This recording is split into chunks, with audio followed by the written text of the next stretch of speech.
After YouTube mom Ruby Franke learned their fate in a St. George courtroom yesterday, experts say it is now time for her children to heal. News special Shelby Lofton spoke with an expert helping understand what the healing process really looks like for child abuse victims. Shelby, what did you find out?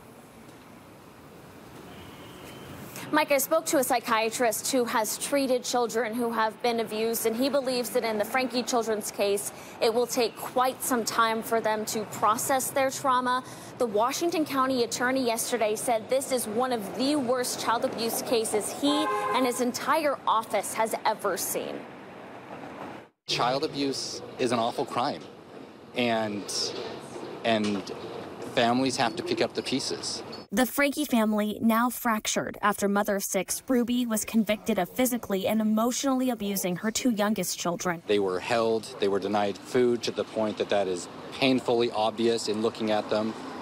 They were left out in the heat without water. Documents say the children were found emaciated with lacerations from handcuffs and duct tape. And at times he was laid on his stomach, and the handcuffs from his ankles to his wrists were tied. While attorneys describe the physical wounds as severe, child psychiatrist Renee Valles says the emotional abuse can be the most harmful. Usually kids believe people in authority. Dr. Valles says child abuse victims need a safe space to talk with a professional who reaffirms their story. There could even be problems sleeping with nightmares, at night, or with some flashbacks. Dr. Valles says it would be normal for children like the Frankes to suffer from anxiety, depression, and post-traumatic stress disorder.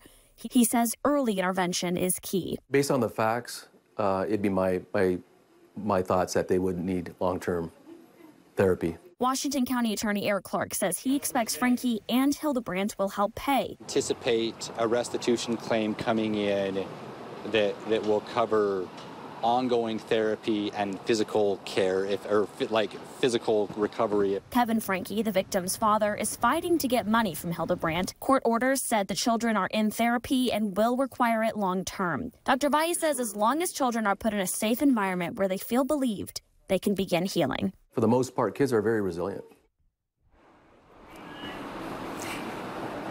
Now, as far as that restitution money is concerned, there was some back and forth inside the courtroom between lawyers and the judge.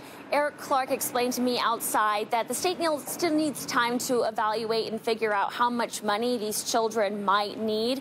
And an update here, Jodi Hildebrandt is selling her Ivans home, and there was a court order that she must put aside some of the money from that sale that may be used as restitution money later on down the road. I'll send it back to you. Yeah, it breaks your heart what happened to those kids, and you certainly hope that they can heal at some point from this. All right, thank you very much. And a reminder here, KSL has been following this story from the very beginning. Find previous reports, interviews, and in-depth coverage online at ksltv.com, or you can download the KSL Plus mobile app for Apple and Android devices.